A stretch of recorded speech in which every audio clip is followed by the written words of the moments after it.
myositis, or IBM, is a rare inflammatory myopathy occurring at approximately 15 people per million, and it usually affects people at mid-age and beyond. The pathogenesis of this acquired myopathy is still unknown, but some studies have revealed histological evidence of inflammation in the affected muscle.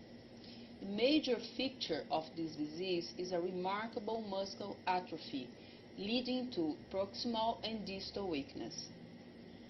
Evidence-based IBM treatment is lacking, largely due to a very low prevalence of this disease. The clinical practice suggests that most patients are not responsive to treatment with immunosuppressive drugs. Until a few years ago, physicians have contraindicated physical exercise to patients with inflammatory myopathies because they believed that it could increase inflammation in the affected muscles. These recommendations have changed after a few recent studies suggesting that physical exercise is safe for these patients.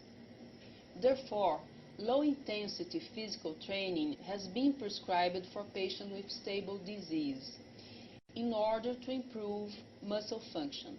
However, low-intensity exercise does not seem effective to improve muscle hypertrophy and strength.